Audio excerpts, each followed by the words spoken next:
오늘도 우리 기뻐하는 교회 수요예배 함께 하시는 여러분들을 주님의 이름으로 사랑하고 축복합니다. 다 함께 사도신경으로 우리 신앙을 고백하겠습니다.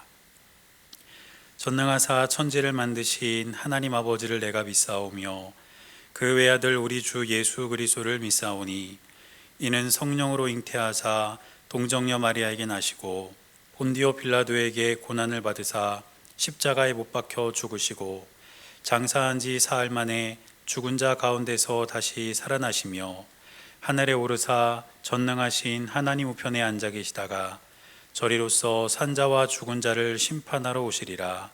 성령을 믿사오며 거룩한 공예와 성도가 서로 교통하는 것과 죄를 사하여 주시는 것과 몸이 다시 사는 것과 영원히 사는 것을 믿사옵나이다. 아멘. 다 함께 찬송가 29장 찬양하겠습니다.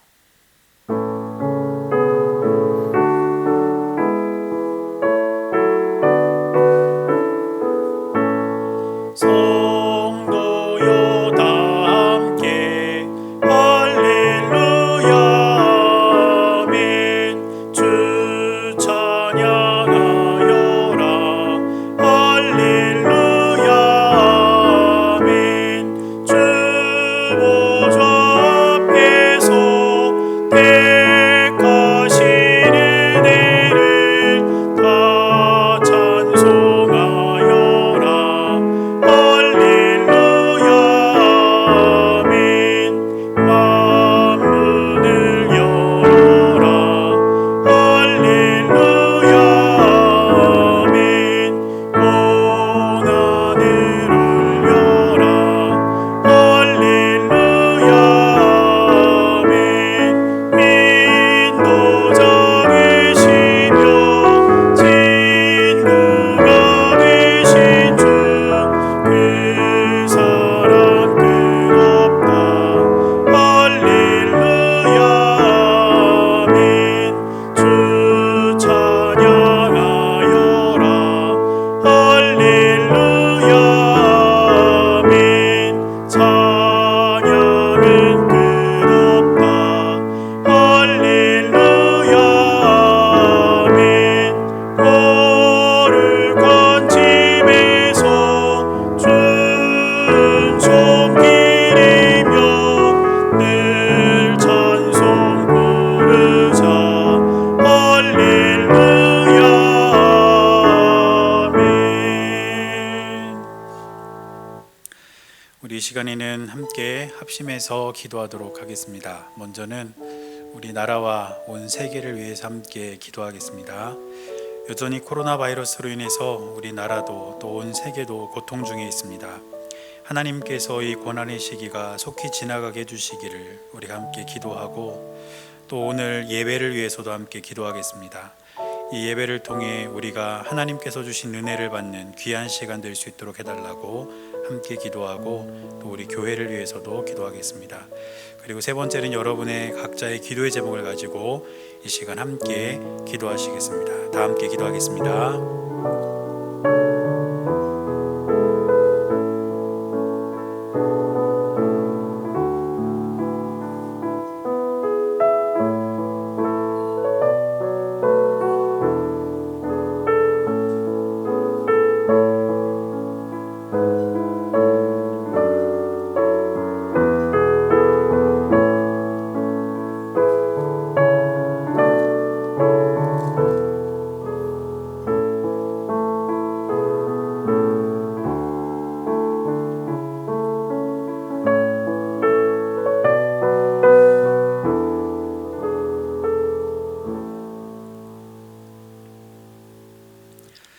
살아계신 하나님, 지난 3일간도 우리를 하나님 품에 보호하여 주시고 오늘 이 시간 다시 주님 앞에 나와 주님께 예배드릴 수 있도록 인도해 주시니 감사를 드립니다.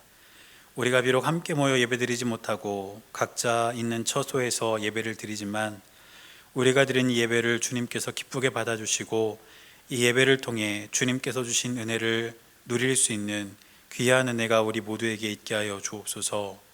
우리 기뻐하는 교회를 통하여 하나님의 뜻이 이 땅 가운데 이루어지게 하시고 하나님도 사람들도 기뻐하는 주님의 귀한 도구로 쓰임받는 우리 교회가 될 수 있도록 주님 역사하여 주옵소서.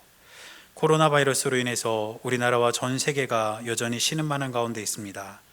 이 고통과 고난의 시기가 속히 지나가게 하시되 이 시대에 우리를 향하여 말씀하시는 하나님의 음성에 귀를 기울이게 하시고 주님의 뜻을 분별할 수 있는 지혜 또한 허락하여 주시옵소서. 이 시간 예배를 드리는 사랑하는 성도님들의 삶에 많은 기도의 제목과 마음의 소원들이 있습니다.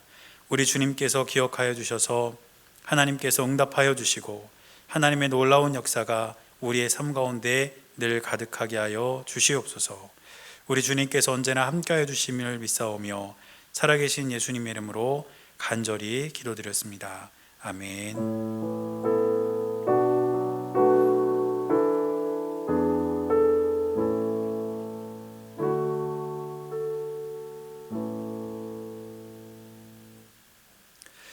오늘 우리에게 주시는 하나님의 말씀은 시편 22편 22절에서 31절까지 말씀입니다.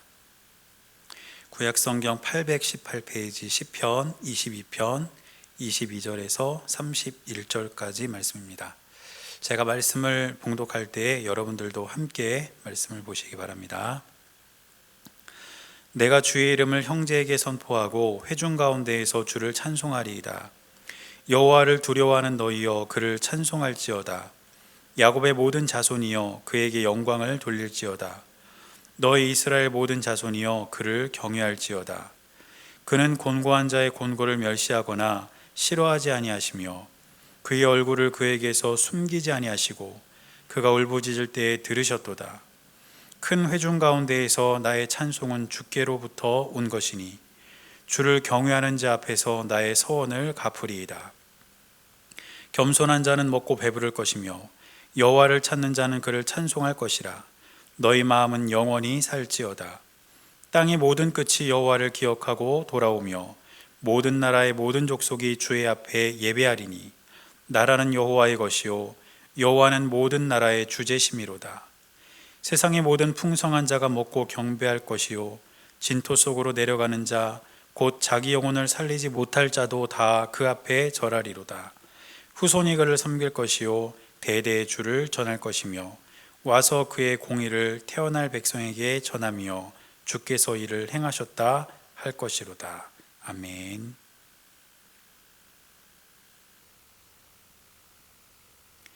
오늘도 살아계신 하나님의 은혜가 여러분들의 삶 가운데 함께 하시기를 주님의 이름으로 간절히 축원합니다. 우리 옆에 함께 예배드리시는 분들과 인사하겠습니다. 하나님이 우리와 함께 하십니다. 인사하겠습니다. 시작. 하나님이 우리와 함께 하십니다.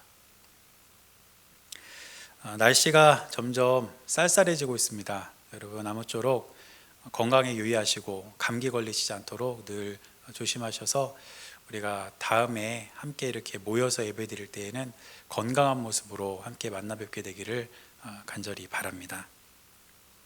오늘 우리가 함께 읽은 시편이 시편 22편인데 오늘 우리가 읽은 시의 표제어를 보면 조금 독특한 단어가 있습니다. 표제어에 보니까 이렇게 나옵니다.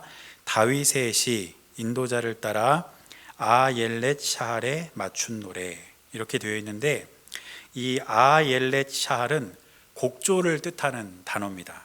그러니까 다윗이 지은 이 시를 아옐렛 샤할이라고 부르는 이 곡조에 맞춰서 불러라 이런 뜻입니다. 그런데 이 곡조가 정확하게 어떤 곡인지는 우리가 알 수 없습니다. 워낙 오래전에 지어진 시이고 또 이렇게 구전으로 내려왔기 때문에 이 곡조에 대해서 우리가 정확하게 알 수는 없지만 성경학자들이 연구를 쭉 해보니까 이 곡조는 경쾌하고 강약이 뚜렷한 곡조일 것이다 이렇게 추정을 하고 있습니다. 그러니까 그런 경쾌한 곡조 또 강약이 뚜렷한 그런 곡조에 맞추어서 이 시를 부르라는 것이죠. 그러면 이 시를 왜 이렇게 곡조에 맞추어서 노래로 불렀을까요?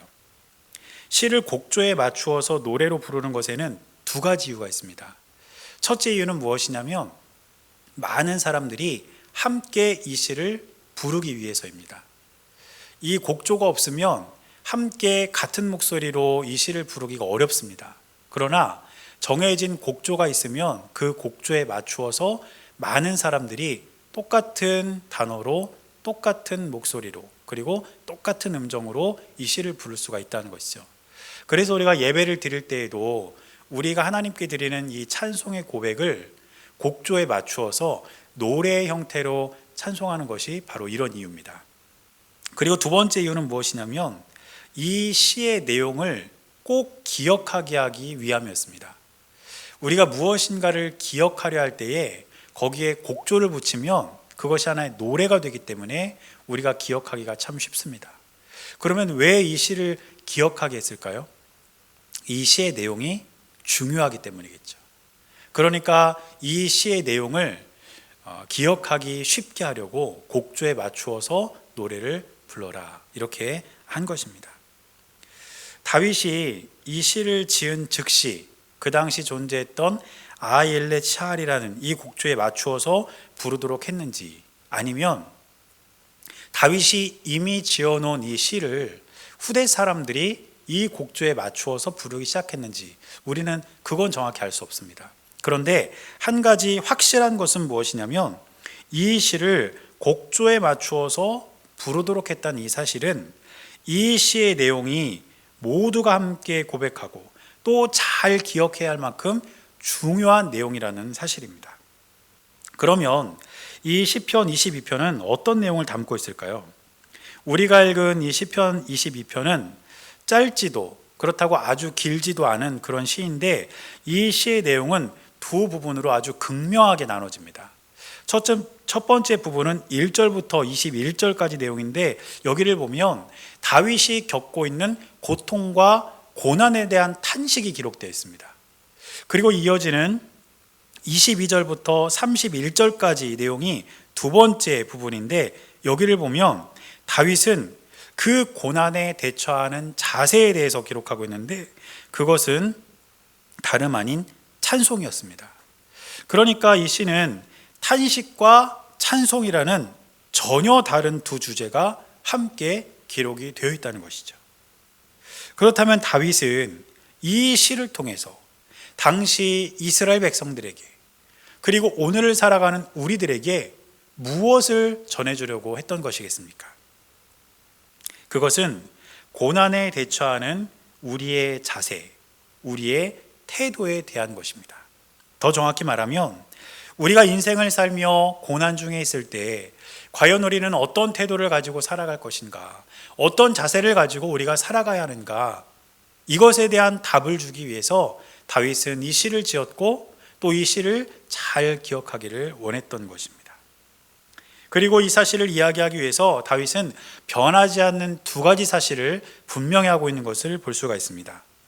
다윗이 이야기하고 있는 변하지 않는 두 가지 사실은 첫째는 무엇이냐면 믿는 자도 고난을 당할 수 있다, 바로 이것이고, 두 번째는 무엇이냐면 그럼에도 불구하고 하나님은 여전히 살아계신다, 바로 이것입니다.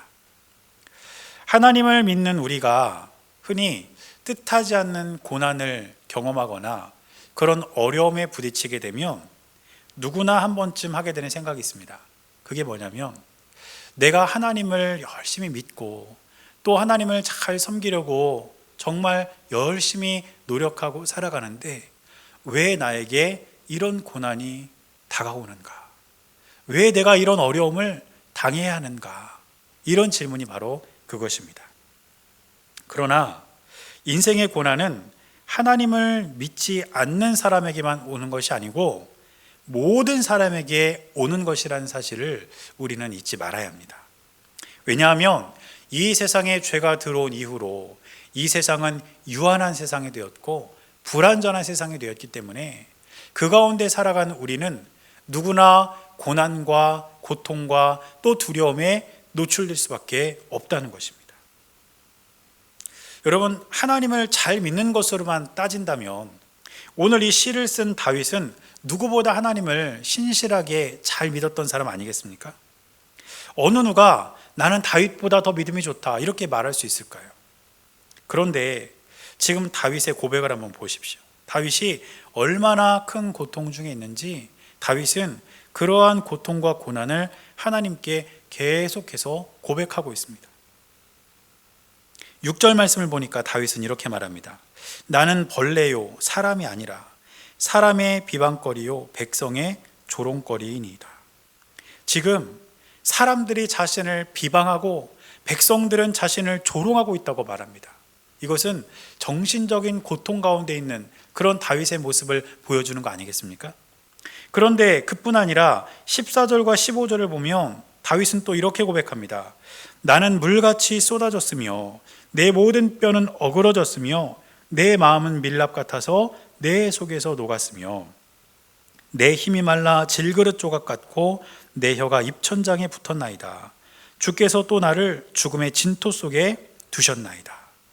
다윗은 지금 뼈가 어그러지고 힘이 말랐고 혀가 입천장에 붙어 있다. 지금 이렇게 고백하고 있습니다.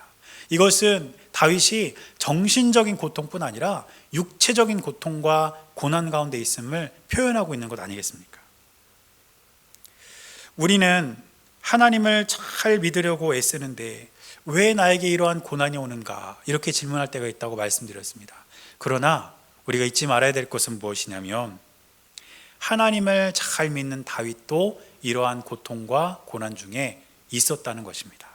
다시 말해서 고통과 고난은 믿지 않는 자들에게만 있는 것이 아니라 하나님을 믿는 우리에게도 필연적으로 있을 수밖에 없다는 것을 우리가 잊지 말아야 된다는 뜻입니다. 그런가 하면 우리는 또한 예수님을 생각해 볼 수가 있습니다. 예수님조차도 고난당하셨다는 사실을 우리가 이미 잘 알고 있지 않습니까? 예수님께서 십자가에서 고통이 극에 달했을 때 말씀하신 것이 무엇일까요? 마태복음 27장 46절을 보면 예수님께서는 이렇게 외치셨습니다.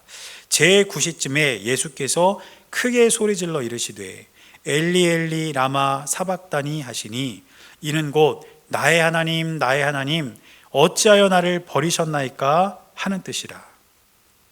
그런데 한 가지 흥미로운 사실이 뭐냐면 예수님의 이 외침이 오늘 우리가 읽은 다윗이 지은 이 시를 인용한 것이라는 사실입니다. 오늘 본문의 1절을 보니까 다윗은 이렇게 이 시를 시작합니다. 내 하나님이여 내 하나님이여 어찌 나를 버리셨나이까. 예수님께서 십자가에서 고백하신 이 고백은 다윗이 하나님께 고백한 이 고백과 똑같은 고백이었습니다. 예수님께서는 큰 고통 중에 하나님을 향하여 부르짖었던 그 다윗의 심정을 이해하시고 또 같은 심정으로 하나님께 그렇게 고통을 부르짖었던 것입니다. 사랑하는 여러분, 다윗도 또 예수님도 그리고 어떻게든 예수님을 잘 믿으려고 애쓰는 저와 여러분들도 고난을 피해갈 수 없다는 것을 기억하셔야 합니다. 그것이 바로 변하지 않는 첫 번째 사실이기 때문입니다. 그런데 우리는 이 첫 번째 사실만을 기억할 것이 아니라 또 하나의 변하지 않는 사실을 기억할 수 있어야 합니다. 그게 무엇이냐면 하나님은 여전히 살아계시다는 것이죠. 오늘 본문을 보면 다윗은 말할 수 없는 고통 중에 있었지만 그의 고백을 잘 들여다보면 그 고통과 고난 중에서도 하나님의 살아계심을 확신하고 있음을 알 수 있습니다. 여러분, 같은 고난을 겪더라도 어떤 사람은 고난을 겪으면서 하나님은 없다고 이야기하면서 하나님을 떠나는 사람이 있습니다. 그런데 반대로 고난을 겪으면서도 그 고난 중에 하나님의 뜻이 있음을 확신하고 하나님을 믿음으로 바라보는 사람이 있습니다. 다윗은 바로 그런 사람이었습니다. 그래서 오늘 본문의 10절을 보면 다윗은 이렇게 고백합니다. 내가 날 때부터 주께 맡긴 바 되었고 모태에서 나올 때부터 주는 나의 하나님이 되셨나이다. 다윗은 자신의 고통과 고난에 대해서 하나님께 탄식하면서도 나는 날 때부터 하나님께 맡겨진 사람입니다. 나는 날 때부터 주님이 내 하나님이 되셨습니다. 이렇게 고백하고 있다는 것입니다. 다윗을 둘러싼 고통과 고난이 있다는 것도 변하지 않는 사실이지만 하나님께서 처음부터 다윗과 함께 하셨다는 것도 역시 변하지 않는 사실이라는 것이죠. 사랑하는 여러분, 하나님을 믿는 사람이 고난을 당하고 또 반대로 하나님을 믿지 않는 사람은 형통한 것 같이 보이는 이 세상이 하나님이 안 계시다는 것을 의미하는 것은 아닙니다. 이 세상에 속지 마시기를 바랍니다. 세상은 우리의 상식과 기대 혹은 우리의 바램과 다른 방향으로 흘러가고 있는지 몰라도 하나님은 여전히 살아계시며 우리와 함께하고 계시고 우리를 구원의 길로 이끌고 계신다는 사실을 반드시 기억할 수 있게 되시기를 주님의 이름으로 축원합니다. 따라서 믿는 자의 특권은 고난을 당하지 않는 것에 있는 것이 아니라 고난을 이기는 것에 있다는 것을 우리는 기억해야 합니다. 그래서 다윗도 하나님께 기도하기를 하나님, 내가 고난을 당하지 않게 해주십시오, 이렇게 기도한 것이 아니라 하나님, 내가 이 고난을 이기게 해주십시오, 나를 구원하시는 하나님을 경험하게 해주십시오, 이렇게 기도했다는 것입니다. 그래서 오늘 본문의 19절부터 21절까지 말씀을 보면 다윗은 이렇게 고백합니다. 여호와여, 멀리하지 마옵소서. 나의 힘이시여 속히 나를 도우소서. 내 생명을 칼에서 건지시며 내 유일한 것을 개의 세력에서 구하소서. 나를 사자의 입에서 구하소서. 주께서 내게 응답하시고 들소의 뿔에서 구원하셨나이다. 다윗은 하나님께서 구원해 주시고 이기게 해주실 것을 확신하면서 이 시를 고백했습니다. 사랑하는 여러분, 고난은 우리가 피할 수 있는 것은 아닙니다. 그러나 이길 수는 있습니다. 우리가 믿는 하나님의 구원의 손길로 말미암아 저와 여러분들은 고난과 고통과 두려움을 이길 수 있음을 기억하시고 힘을 내어 하루를 살아가는 저와 여러분들이 될 수 있기를 주님의 이름으로 간절히 축원합니다. 이처럼 다윗은 이 시를 통해서 우리에게 고난은 피하는 것이 아니라 이기는 것이다, 이것을 가르쳐주고 있는데, 이렇게 고난을 이기기 위해서 다윗이 선택한 것이 무엇일까요? 그것은 바로 다름이 아니라 찬송입니다. 여러분, 찬송에는 힘이 있는 줄 믿습니다. 여호사밧 왕은 찬양대를 앞세워서 전쟁에서 승리를 경험했고, 바울과 실라는 감옥에 갇혀서 하나님을 찬송했을 때에 옥문이 열리는 기적을 경험했습니다. 그러므로 저와 여러분들이 하나님께 찬송하고 고통과 고난 중에도 우리가 주의 이름을 찬송할 때에 고난을 이기는 힘을 얻어서 우리의 삶 가운데도 기적과 은혜가 임할 수 있다는 사실을 기억하며 하나님을 찬양하는 저와 여러분들이 될 수 있기를 주님의 이름으로 간절히 축원합니다. 그래서 먼저 오늘 본문의 22절을 보니까 다윗은 이렇게 기록합니다. 내가 주의 이름을 형제에게 선포하고 회중 가운데에서 주를 찬송하리이다. 오늘 말씀을 보니까 다윗은 먼저 자신이 하나님을 찬송할 것임을 분명하게 말하고 있습니다. 이것은 개인적인 찬송이라고 볼 수 있습니다. 다윗은 내가 먼저 많은 회중 중에서 하나님을 찬송할 것이다, 하나님을 늘 찬송할 것이다, 이것을 지금 이야기하고 있다는 것이죠. 사랑하는 여러분, 고통과 고난과 두려움이 여러분들의 삶을 둘러쌀 때가 있습니까? 하나님을 찬양하시기 바랍니다. 조용한 자리를 여러분들이 찾아서 찬양하셔도 좋고, 교회에 나와서 여러분들이 찬양하셔도 좋고, 또 여러분들이 길을 걸으며 찬양하셔도 좋습니다. 중요한 것은 내가 내 입술을 열어 하나님을 찬양한다는 것, 이것이 중요한 것입니다.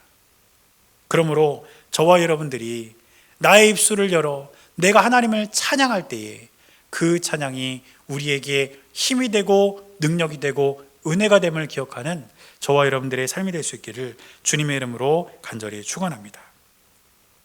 저도 목회를 하고 또 이렇게 삶을 살아가면서 때로는 여러 가지 답답한 일들도 있고 뜻하지 않게 경험하는 고난과 또 고통도 있습니다. 그때마다 저는 하나님을 찬양할 때가 있습니다.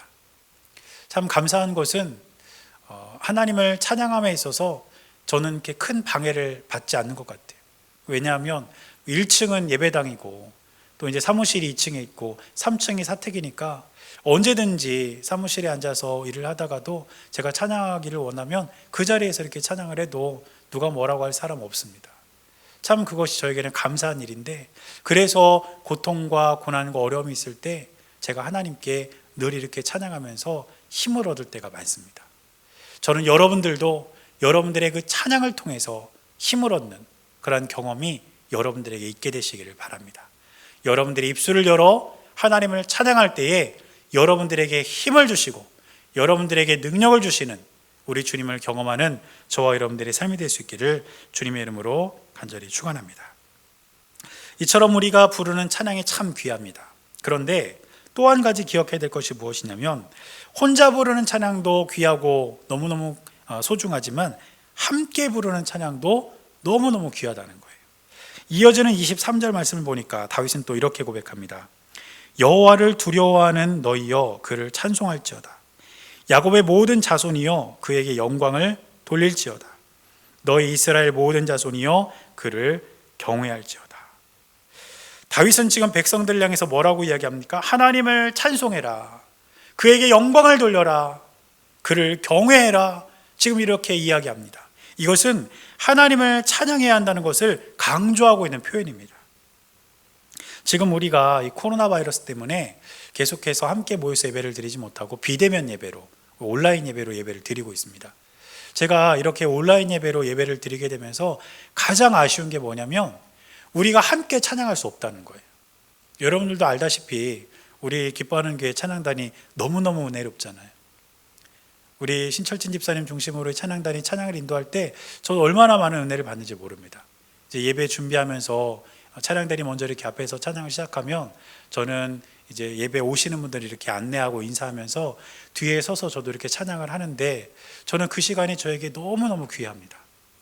또 여러분들도 그 시간 함께 이렇게 우리가 찬양하는 그런 그 시간을 너무너무 은혜롭게 그렇게 여기신다는 것을 알고 있습니다. 그런데 이렇게 함께 부르는 찬양, 함께 드리는 찬양을 할 수 없다는 것이 비대면 예배를 드리는 이 현실 속에서 제가 느끼는 가장 큰 아쉬움입니다. 저는 기대하고 또 소망합니다. 우리가 시간이 지나고 또 하나님께서 은혜를 주셔서 다시 함께 모여서 예배를 드리게 될 때에 우리가 함께 같은 목소리로 같은 고백으로 우리 주님을 찬양할 그 시간이 속히 돌아오기를 바랍니다. 그리고 그렇게 되었을 때에 저와 여러분들이 어느 때보다도 기쁜 소리로 또 어느 때보다도 큰 소리로 하나님을 함께 찬양하는 그 찬양이 우리 기뻐하는 교회에 넘쳐나게 되시기를 주님의 이름으로 간절히 축원합니다. 이처럼 고난을 이기는 찬송은 개인의 고백뿐 아니라 공동체의 고백으로 이어져야 합니다. 그런데 제가 여기서 하나 더 덧붙이고자 하는 것은 무엇이냐면 이렇게 고난을 이기는 찬송이 우리 다음 세대로 꼭 이어져야 한다는 것입니다. 다윗은 자신이 하나님을 찬송함으로 고난을 이기는 것도 너무 중요하지만 그렇게 찬송으로 고난을 이기는 그 방법, 그 믿음이 다음 세대로 이어지는 것 또한 잊지 않고 있었습니다. 그래서 다윗은 이 시를 마무리하면서 30절과 31절 말씀에 이렇게 기록하고 있습니다. 후손이 그를 섬길 것이요 대대의 주를 전할 것이며 와서 그의 공의를 태어날 백성에게 전하며 주께서 이를 행하셨다 할 것이로다. 사랑하는 여러분, 제가 처음에 말씀드렸던 것처럼 인생의 고난은 누구나 피할 수 없는 것들입니다. 이 말은 우리의 자녀들 또 우리의 자손들도 인생을 살아가면서 고난을 피할 수가 없다는 것을 뜻합니다. 어쩌면 지금 우리가 경험하는 것보다 더 큰 고난과 두려움이 우리 다음 세대들에게 올지 모릅니다. 우리가 경험한 것과는 차원이 다른 고난이 우리 다음 세대에게 찾아올지 모른다는 것입니다. 그러나 우리가 하나님을 찬송함으로 그 고난을 이기는 이 방법, 이 믿음, 이 신앙을 우리 다음 세대들에게, 여러분들의 자녀들, 여러분들의 자손들에게 우리가 물려줄 수 있다면 어떤 고난과 고통이 우리 자녀들과 자손들의 삶 가운데 다가올지라도 우리가 이겨냈던 것과 같은 방법으로 우리의 자녀들도 우리의 자손들도 고난과 고통을 이겨내며 하나님의 신실한 백성으로 이 땅을 살아가게 될 줄로 믿습니다. 그 숙제가 바로 저와 여러분들에게 주어져 있습니다. 우리 기뻐하는 교회 다음 세대들에게, 여러분들 가정에 있는 여러분들의 자녀들, 자손들에게 이 귀하고 복된 믿음이 잘 이어져서 고난을 이기는 찬송으로 하나님께 영광을 돌리는 우리의 삶이 될 수 있기를, 또 여러분들의 자녀들과 자손들의 삶이 될 수 있기를 주님의 이름으로 간절히 축원합니다. 이처럼 찬송은 고난과 고통과 두려움의 소리를 건지고 우리에게 새로운 힘을 주고 새로운 소망을 갖게 합니다. 제가 말씀을 이렇게 준비하면서 제 마음속에 이렇게 떠오르던 찬양이 하나 있었는데, 그게 뭐냐면 우리가 주일 예배를 마치면서 파송의 찬양으로 드렸던 찬양입니다. 나로부터 시작되리. 여러분 다 기억하시죠? 그런데 제가 그 찬송을 떠올리면서 또 속으로 계속 그 찬송을 부르면서 말씀을 준비하는 중에 제 마음에 아주 깊이 남는 가사가 한 구절이 있었는데, 그 가사가 어떤 구절이냐면 주님을 크게 보는 믿음 가지고, 이 가사였습니다. 주님을 크게 보는 믿음 가지고. 사랑하는 여러분, 혹시 여러분들 개인적인 삶에 고통과 고난의 터널을 지나고 계시는 분이 계십니까? 주님을 크게 보는 믿음이 여러분들에게 있게 되시기를 축복합니다.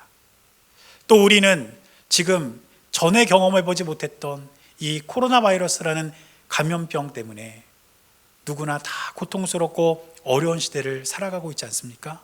그러나 주님을 크게 보는 믿음을 가지고 이 시대를 승리로 살아가는 저와 여러분들의 삶이 될 수 있기를 바랍니다. 그래서 하루하루 우리 주님을 크게 보는 믿음이 저와 여러분들의 삶을 이끌어가는 은혜가 우리 모두에게 있게 되시기를 주님의 이름으로 간절히 축원합니다. 기도하겠습니다. 살아계신 하나님, 우리가 고통과 고난을 겪고 있지만 그 중에서도 우리가 하나님을 찬송함으로써 하나님께 영광을 돌리고 그 고난과 고통의 시간을 이겨내며 살아갈 수 있도록 우리의 삶을 인도하여 주시옵소서. 우리 주님께서 언제나 함께해 주심을 믿으며 살아계신 예수님의 이름으로 간절히 기도드렸습니다. 아멘. 다 함께 찬송가 260장 찬양하겠습니다.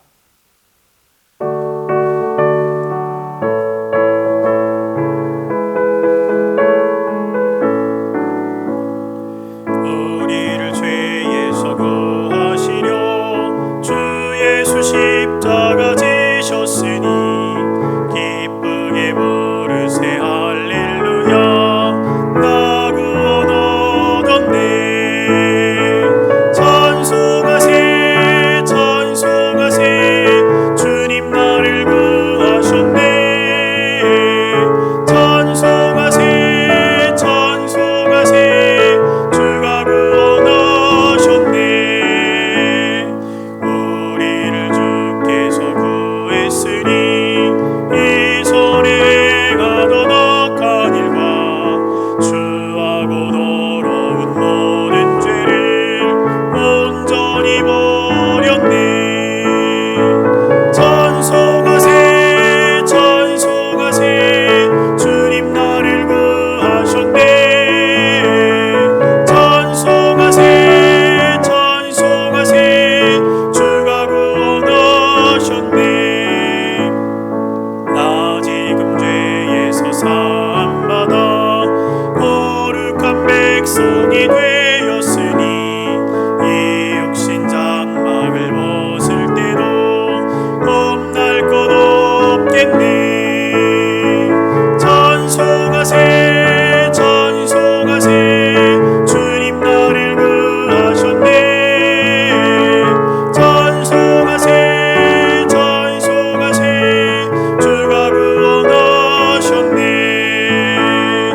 우리가 이 세상 떠날 때에 예수의 손목을 굳게 잡고 영원히 즐거운 천국에서 주 함께 살겠네. 찬송하세 찬송하세 주님 나를 구하셨네. 찬송하세 찬송하세 주가 구원하셨네.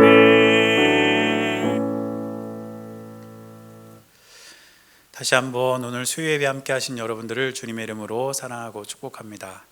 여전히 코로나 바이러스 감염자 확진자 수가 많이 떨어지지 않아서 계속해서 우리가 비대면 예배로 예배를 드리고 있는데, 여러분들께서 예배 시간을 꼭 기억해 주시고 또 온라인으로 비대면 예배에 꼭 참여해 주시기를 부탁을 드리겠습니다. 그리고 날씨가 쌀쌀해지는 가운데 있는데 아무쪼록 여러분들 건강 유의하셔서 다음에 우리가 함께 만날 때는 건강한 모습으로 함께 만나 뵙게 되기를 소망합니다. 제가 축도하고 오늘 수요 예배 마치겠습니다.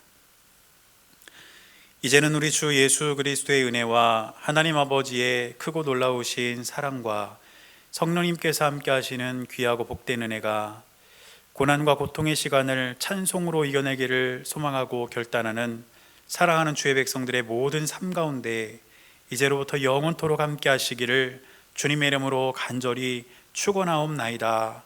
아멘.